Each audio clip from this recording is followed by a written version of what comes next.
जितने भी अलग अलग प्रतियोगी परीक्षाओं की तैयारी को समर्पित अभ्यर्थी हैं उनका मेरे इस यूट्यूब चैनल की तरफ से हार्दिक आभार। साथियों, भारत के भूगोल से संबंधित इस प्रश्न पत्र में विभिन्न बिंदुओं से एक एक प्रश्न करके कुल 50 प्रश्न आपके समक्ष प्रस्तुत होंगे। प्रश्नों की स्तरीयता व उनके उत्तरों की शुद्धता का मेरे द्वारा पूर्ण रूप से ध्यान रखा गया है और जहां पर भी किसी प्रश्न की यथासंभव व्याख्या करने की आवश्यकता समझी गई हो तो वहां पर व्याख्या की जाएगी।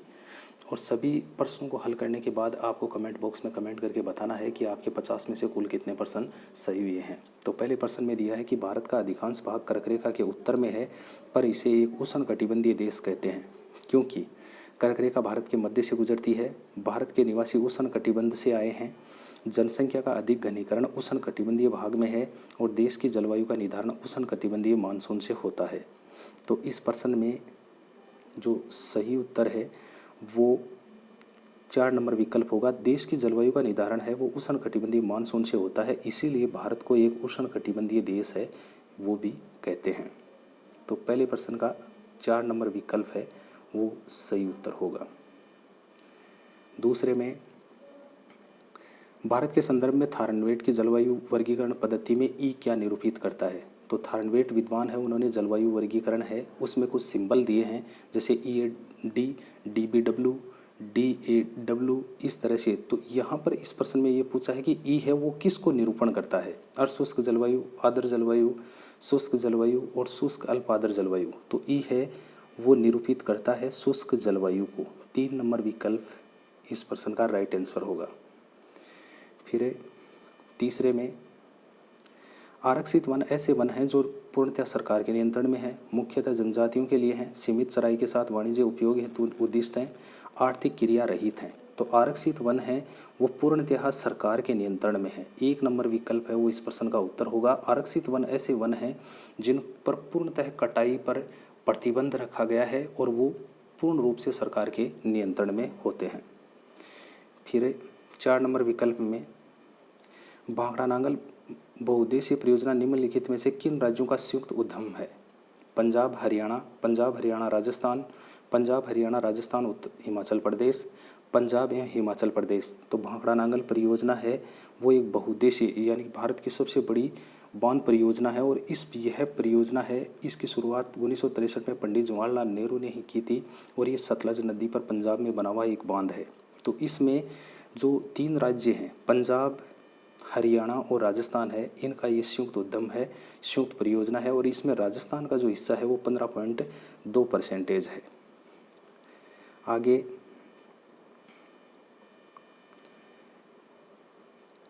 भारत के निम्नलिखित राज्यों को उनके क्षेत्रीय आकार व अवरोही क्रम में व्यवस्थित कीजिए और नीचे दिए गए कूट से सही उत्तर चुनिए। तो भारत के जो राज्य हैं उनको क्षेत्रफल के आकार पर आधार पर उनको व्यवस्थित करना है और उनको हमारे को जिनका क्षेत्रफल बड़ा है और उसको सबसे पहले और जिनका क्षेत्रफल सबसे कम है उसको सबसे अंत में लेना है। यानी कि जो डिसेंडिंग ऑर्डर है उसमें इसको शामिल करना है। तो कुछ राज्यों के नाम दिए हैं, आंध्र प्रदेश, मध्य प्रदेश, महाराष्ट्र और उत्तर प्रदेश। तो सबसे पहले है वो उत्तर प्रदेश होगा, उसके बाद में आंध्र प्रदेश के बाद में महाराष्ट्र और महाराष्ट्र के बाद में मध्य प्रदेश। तो इसका जो सही विकल्प बनेगा वो 4 1 3 2। तो 4 1 3 2 है वो पहले विकल्प में है। 1 नंबर विकल्प है वो इस प्रश्न का सही उत्तर होगा। 6 में, दक्षिण भारत की रेगुड़ मिट्टी काले रंग वाली है और यह लौह अंश में समृद्ध है। एक तरफ खतन दिया गया है, दूसरा नीचे आर के रूप में उसका कारण दिया गया है। तो नीचे कुछ कूट दिए गए हैं कि खतन ए है, ए और आर दोनों सही हैं और आर ए का सही स्पष्टीकरण है। खतन ए और आर दोनों सही हैं परंतु आर ए का सही स्पष्टीकरण नहीं है। ए सही है परंतु आर गलत है, ए गलत है परंतु आर सही है। तो दक्षिण भारत की जो रेगुड़ मिट्टी है वो काले रंग वाली है, इसीलिए इस मिट्टी को काली मिट्टी भी कहते हैं। और यह मिट्टी है वो लौह अंश, लोह की मात्रा है वो इसमें भरपूर मात्रा में पाई जाती है। तो इसीलिए इसमें खतन और कारण है ये दोनों ही सही हैं और आर है वो एक का सही स्पष्टीकरण है, इसीलिए 1 नंबर विकल्प है वो इस प्रश्न का सही उत्तर होगा। आगे 7 में, भारत की प्रथम खनिज नीति कब घोषित की गई? 1951 में, 1961 में, 1972 में, 1976 में। तो भारत की प्रथम खनिज नीति है वो 1951 में घोषित हुई थी। 1 नंबर विकल्प राइट आंसर। फिर पृथ्वी के किस भाग में निकिल और लोहा की प्रधानता है? सियाल, सीमा, नीफे, किसी में नहीं। तो पृथ्वी है उसका जो भाग है वो 3 प्रकार की परतें हैं उनसे बना हुआ है, सियाल, सीमा और नीफे। तो जो नीफे परत है इसमें निकिल और लोहा है, इसकी प्रधानता होती है। Ni निकिल प्लस फेरम जो लोहे को कहते हैं, इन दोनों के मिश्रण से ये परत बनती है। इसीलिए नीफे परत में जो निकिल और लोहा है इसकी प्रधानता है। 3 नंबर विकल्प है वो इसका सही उत्तर होगा। आगे 9 में, भारत में हरित क्रांति का जनक किसे माना जाता है? Norman Ernest Borlaug, MS Swaminathan, JS Thomson, इनमें से कोई नहीं। तो भारत में हरित क्रांति की शुरुआत 1966-67 में हुई थी। तो उसमें इसका जो जनक है भारत में MS स्वामीनाथन को माना जाता है। 2 नंबर विकल्प सही उत्तर। फिर राष्ट्रीय पर्यावरण अभियांत्रिकी शोध संस्थान नीरी कहाँ स्थित है? भोपाल, नागपुर, देहरादून, जोधपुर।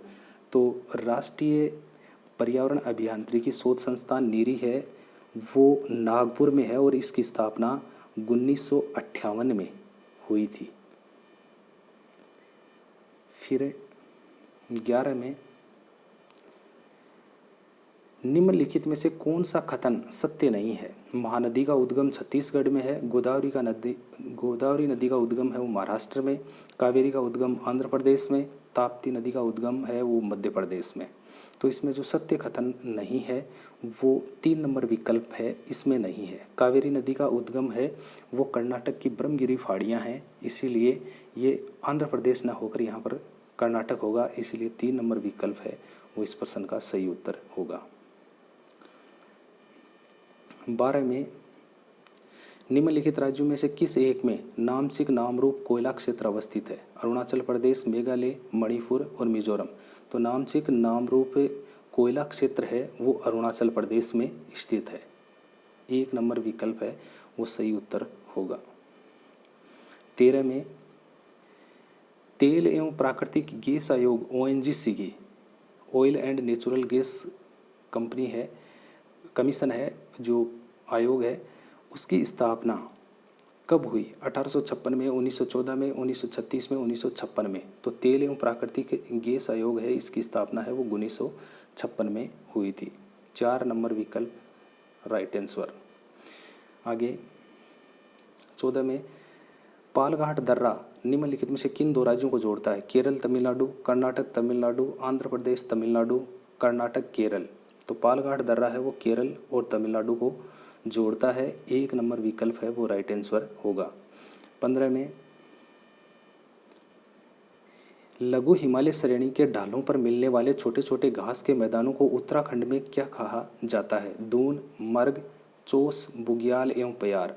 तो छोटे छोटे जो घास के मैदान हैं उसको उत्तराखंड में बुग्याल या प्यार कहा जाता है। 4 नंबर विकल्प है वो इसका उत्तर होगा। 16 में, गारो खासी जयंतिया पहाड़ियाँ किस राज्य में स्थित है? मेघालय, मणिपुर, त्रिपुरा, असम। तो गारो खासी और जयंतिया पहाड़ियाँ हैं वो मेघालय में अवस्थित हैं। 17 में, कार्डेमम पहाड़ी कहाँ अवस्थित है? जम्मू कश्मीर, हिमाचल प्रदेश, केरल, महाराष्ट्र। तो कार्डेमम पहाड़ी है वो केरल में स्थित है। 3 नंबर विकल्प है वो इस प्रश्न का उत्तर होगा। 18 में, भारत के निम्नलिखित क्षेत्रों में से कौन मृदा अपरदन से सर्वाधिक प्रभावित है? मालवा पठार, तराई प्रदेश, आंध्र तट, चंबल घाटी। तो मृदा अपरदन है मिट्टी का जो कटाव है उससे सर्वाधिक प्रभावित है चंबल घाटी। 4 नंबर विकल्प है वो इसका उत्तर होगा। 19 में, निम्नलिखित में से कौन सा सम्मिलित नहीं है? खासी हिमालय मेघालय, लेप्चा सिक्किम, आगामी मणिपुर, टोडा तमिलनाडु। तो एक तरफ जनजातियां दी गई हैं, दूसरी तरफ राज्यों के नाम दिए गए हैं। हमारे को ये बताना है कि इनमें से कौन सी जाति है वो कौन से राज्य में नहीं पाई जाती है। तो इसमें जो अगमी जनजाति है वो मणिपुर में नहीं पाई जाती, ये नागालैंड में पाई जाती है, इसलिए 3 नंबर विकल्प है वो इस प्रश्न का सही उत्तर होगा। फिर 20 में बिहार में जादूगुड़ा निम्न के उत्पादन के लिए प्रसिद्ध है। तो ऑप्शन में है जिप्सम, यूरेनियम, लिग्नाइट और अभ्रक। तो बिहार में जो जादूगुड़ा खाने हैं वो यूरेनियम के लिए प्रसिद्ध हैं। 2 नंबर विकल्प सही उत्तर।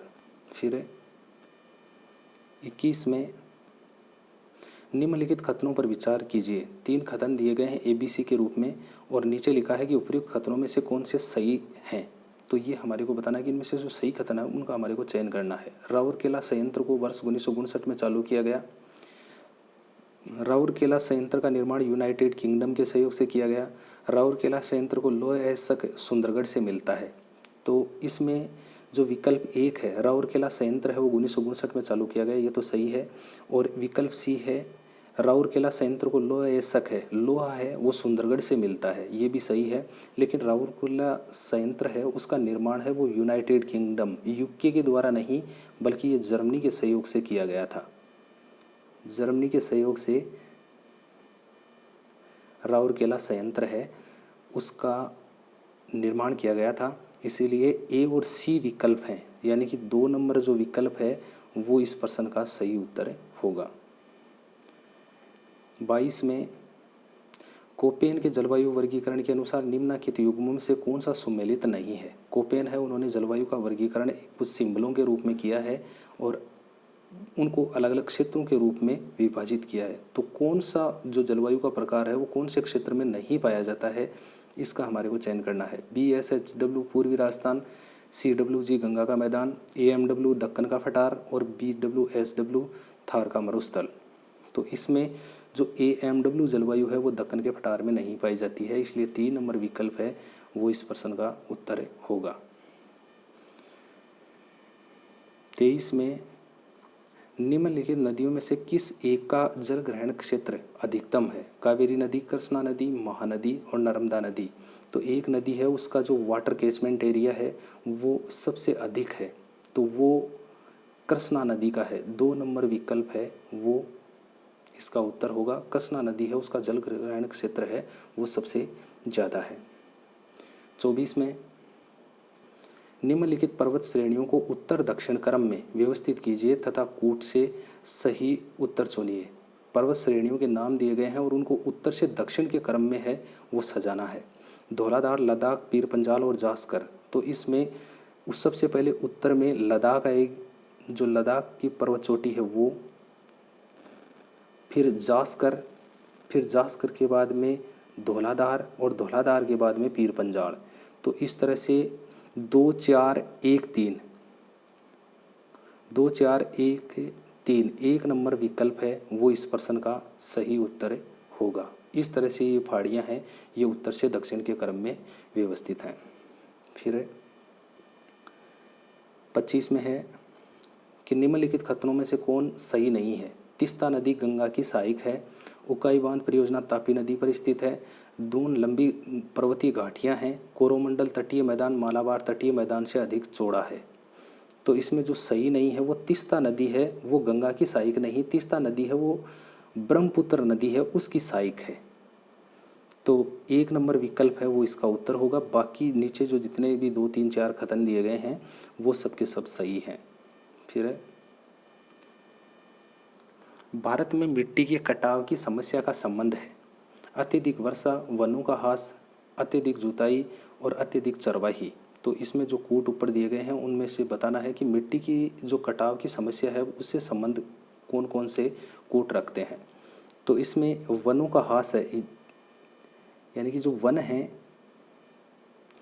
उनकी अगर कटाई ज़्यादा होगी तो मिट्टी का कटाव भी बढ़ेगा। और अत्यधिक अगर चरवाहा, पशुओं को जो चरने का काम है वो अत्यधिक करवाया जाएगा तो भी मिट्टी का कटाव है उसकी समस्या बन जाएगी। तो 2 और 4 विकल्प हैं ये इसमें सही हैं, तो 4 नंबर विकल्प इसका सही उत्तर होगा। फिर 27 में निम्न में से किस नदी को दक्षिण की गंगा के नाम से जाना जाता है? कृष्णा, गोदावरी, महानदी और पेरियार। तो दक्षिण की गंगा है साथियों, इस प्रश्न में जो दक्षिण की गंगा है वो कावेरी नदी को कहते हैं। तो कावेरी नदी है वो इन ऑप्शनों में है ही नहीं, तो इसीलिए ये प्रश्न है ये डिलीट हो जाएगा और आपको ये प्रश्न है आपका सही मानना है। फिर 28 में निम्न में से किन राज्यों के समूह में भूस्खलन की घटना सामान्य है? कि पर्वतों पर वर्षा के समय मिट्टी का निकल जाना, चट्टानों के बीच में से मिट्टी का निकल जाना, और जैसे ही मिट्टी निकल जाती है तो चट्टानें हैं वो खिसक कर नीचे ज़मीन की तरफ गिरने लगती हैं और उस घटना को भूस्खलन के नाम से जाना जाता है। तो ये घटना है ये किन राज्यों में सबसे ज़्यादा होती है? तमिलनाडु, आंध्र प्रदेश, मध्य प्रदेश, जम्मू कश्मीर, हिमाचल प्रदेश, उत्तराखंड, पंजाब, हरियाणा, उत्तर प्रदेश, झारखंड, ओडिशा और तेलंगाना। तो भूस्खलन की जो समस्या है वो जम्मू कश्मीर, हिमाचल प्रदेश और उत्तराखंड में सबसे ज़्यादा है। 2 नंबर विकल्प है वो इस प्रश्न का उत्तर होगा। 29 में कौन सा देश भारत के साथ सबसे लंबी स्थलीय सीमा साझा करता है? भारत के साथ में सबसे लंबी स्थलीय सीमा है वो किस देश की है? नेपाल, म्यांमार, बांग्लादेश और चीन। तो बांग्लादेश है उसकी सबसे ज़्यादा भारत के साथ लंबी सीमा है, 4096 किलोमीटर सबसे ज़्यादा लंबी सीमा है वो बांग्लादेश की लगती है, इसलिए 3 नंबर विकल्प है वो प्रश्न का उत्तर होगा। 30 में पी कोटेश्वरम ने आधुनिक सिद्धांतों में से एक दिया जो संबंधित है। एल नीनो, मानसून की उत्पत्ति, टोर्नेडो और पश्चिमी विक्षोभ। तो पी कोटेश्वरम विद्वान हैं, उन्होंने जो मानसून की उत्पत्ति है ये सिद्धांत है ये आधुनिक सिद्धांतों के रूप में उसने दिया था। तो 2 नंबर विकल्प प्रश्न का उत्तर होगा। आगे भारत का उत्तर दक्षिण विस्तार किलोमीटर में है। 3122 किलोमीटर, 3344 किलोमीटर, 3214 किलोमीटर, 3426 किलोमीटर। तो भारत की उत्तर से दक्षिण की जो लंबाई है वो 3214 किलोमीटर है। 3 नंबर विकल्प है वो प्रश्न का उत्तर होगा। फिर 32 में पवनों की गति के समांतर बनने वाले रेत के टीले कहलाते हैं। अनुप्रस्थ टीले, अनुदैर्घ्य टीले, लोएस, बरखान। तो पवनों की गति के समानांतर बनने वाले रेत के जो टीले हैं वो अनुदैर्घ्य टीले हैं वो कहलाते हैं, और ये अनुदैर्घ्य टीले हैं ये विशेष तौर से पश्चिमी राजस्थान के जैसलमेर में पाए जाते हैं। इसी प्रकार से अनुप्रस्थ टीले हैं वो होते हैं जो टीले आपस में समकोण की स्थिति पर एक दूसरे को काटते हों, वो अनुप्रस्थ टीले हैं। तो प्रश्न का जो उत्तर है वो 2 नंबर विकल्प होगा कि पवन की गति के समानांतर बनने वाले जो रेत के टीले हैं वो अनुदैर्घ्य टीले हैं वो कहलाते हैं। फिर 33 में छोटा नागपुर पठार की सबसे ऊंची पर्वत चोटी है? धूपगढ़, पंचगढ़ी, पारसनाथ, महाबलेश्वर। तो छोटा नागपुर जो पठार है उसकी सबसे ऊंची चोटी है पारसनाथ। 3 नंबर विकल्प प्रश्न का सही उत्तर। 34 में खैबर दर्रे से कौन से 2 देश जुड़े हुए हैं? भारत और पाकिस्तान, पाकिस्तान और अफगानिस्तान, अफगानिस्तान और पाकिस्तान और अफगानिस्तान और तजाकिस्तान। तो खैबर दर्रा है उससे अफगानिस्तान और पाकिस्तान जुड़े हुए हैं। 3 नंबर विकल्प प्रश्न का सही उत्तर होगा।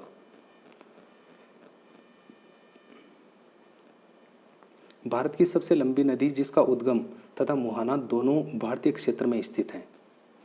गंगा, गोदावरी, ब्रह्मपुत्र और सिंधु।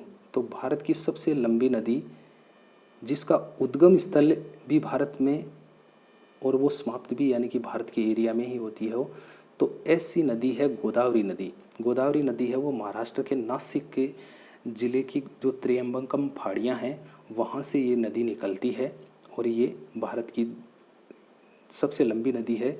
वो नदी है जिसका उद्गम भी भारत में और उसका मुहाना भी भारतीय क्षेत्र में है। वैसे भारत की सबसे लंबी नदी है वो गंगा नदी है।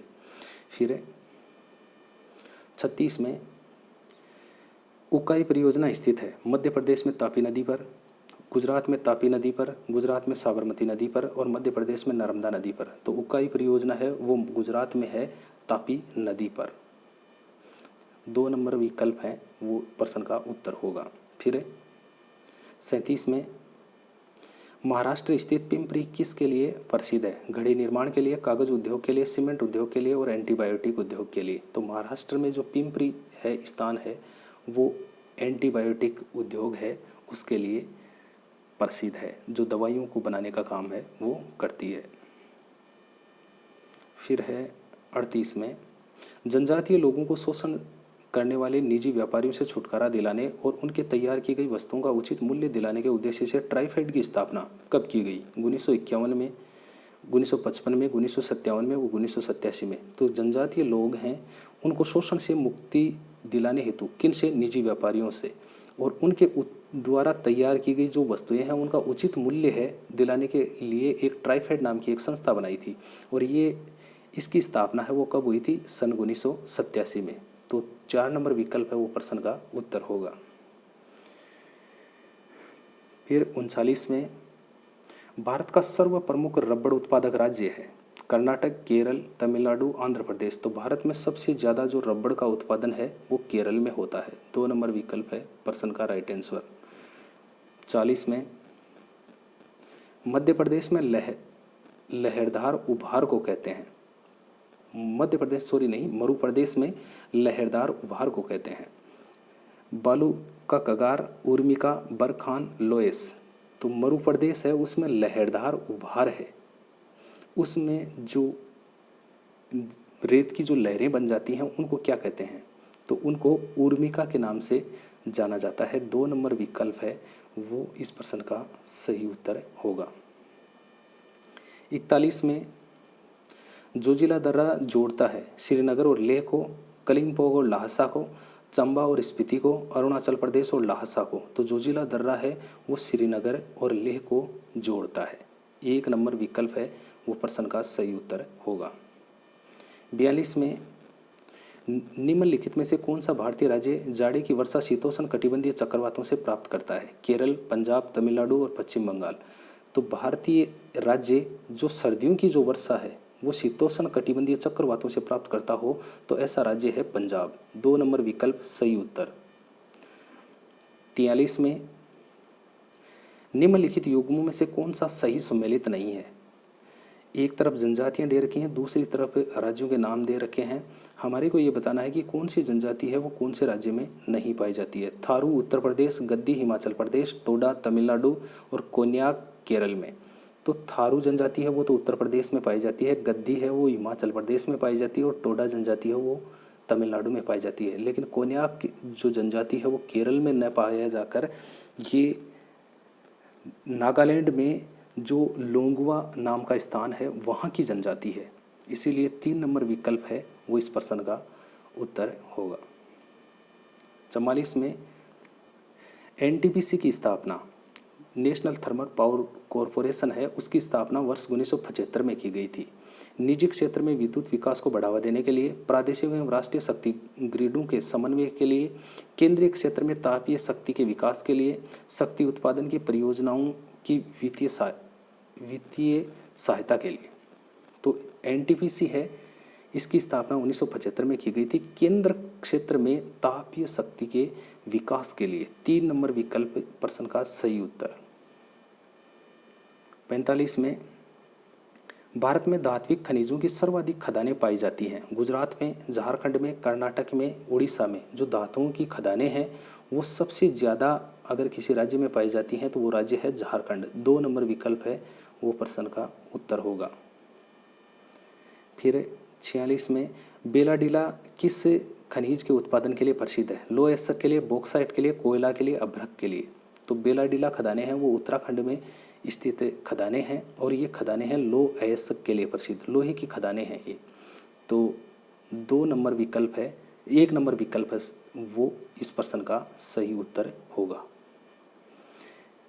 फिर 47 में, नारियल की जटा का उद्योग मुख्यतः स्थित है असम में, केरल में, कर्नाटक में और महाराष्ट्र में। तो नारियल है उसकी जटा है, नारियल के पेड़ हैं वो सबसे ज़्यादा वैसे ही केरल में होते हैं और वहाँ पर ही ये जो नारियल की जटा का जो उद्योग है ये सबसे ज़्यादा केरल में ही है। तो 2 नंबर विकल्प प्रश्न का सही उत्तर। 48 में, जवाहर सागर वन्य जीव अभयारण्य के संबंध में कौन सा तथ्य सही नहीं है? यह कोटा, बूंदी और चित्तौड़गढ़ जिलों में विस्तृत है। यहाँ जंगली मुर्गे बहुतायत में पाए जाते हैं। इसमें 2 अजस्र झरने गर्म एवं ठंडे पानी के बहते हैं और यह अभयारण्य घड़ियालों के लिए प्रसिद्ध है। तो असत्य कथनों के सही विकल्प हैं। इनमें से जो कौन से जो 2 कथन हैं वो सही नहीं है, उनका हमारे को चयन करना है। तो जो जवाहर सागर वन्य जीव अभयारण्य है ये कोटाबूंदी चित्तौड़गढ़ में है, ये तो सही है। और एक जो नीचे वाला डी है कि यह अभयारण्य घड़ियालों के लिए प्रसिद्ध है, ये भी सही है। लेकिन 2 नंबर बी और सी विकल्प हैं कि यहाँ जंगली मुर्गे बहुतायत में पाए जाते हैं। जंगली मुर्गे जवाहर सागर वन्य जीव अभयारण्य में नहीं बल्कि माउंट आबू अभयारण्य में पाए जाते हैं, इसीलिए ये विकल्प है, ये गलत है। इसके अलावा इसमें 2 अजस्र झरने गर्म व ठंडे पानी के बहते हैं। तो 2 अजस्र गर्म झरने हैं जो लगातार गर्म व ठंडे पानी के बहते हैं, ये इस अभयारण्य में न होकर सीता माता अभयारण्य प्रतापगढ़ में बहते हैं। तो बी और सी विकल्प है वो इस प्रश्न का सही उत्तर होगा। 3 नंबर विकल्प है वो राइट आंसर है। 49 में प्रसिद्ध कश्मीर घाटी स्थित है। महान हिमालय और पीर पंजाल श्रेणी के बीच, लघु हिमालय और शिवालिक के बीच, चिनाब घाटी में, जो जिला व कारगिल के बीच। तो प्रसिद्ध कश्मीर घाटी है वो महान हिमालय व पीर पंजाल श्रेणियों के बीच स्थित है। अंतिम 50 नंबर सवाल में निम्नलिखित में से भारतवर्ष में किस प्रकार के वनों का सर्वाधिक प्रतिशत पाया जाता है? उष्ण कटिबंधीय पर्णपाती, सवाना तथा मरु वनस्पति, भूमध्य रेखीय सदाबहार, शंकुधारी एवं चीड़। तो भारत में सर्वाधिक जो वनों का जो परसेंटेज है वो उष्ण कटिबंधीय पर्णपाती वन है वो पाए जाते हैं। तो साथियों इस तरह से ये आपके 50 प्रश्न पूर्ण हो चुके हैं। आपको कमेंट करके बताना है कि आपके 50 में से कुल कितने % सही हुए हैं। और आप अगर किसी भी प्रतियोगी परीक्षा की अगर तैयारी कर रहे हैं तो मेरे इस चैनल पर अन्य विषयों के वीडियो भी अपलोड किए हुए हैं, आप उनका अवलोकन अवश्य करें ताकि वो आपकी तैयारी में सहायक साबित हो सके। और आप चैनल पर अगर नए हैं तो चैनल को सब्सक्राइब ज़रूर करें ताकि आने वाली वीडियो के नोटिफिकेशन है वो आपको सर्वप्रथम प्राप्त हो सकें। तो मिलते हैं एक नए वीडियो के साथ में, तब तक के लिए जय हिंद, जय भारत।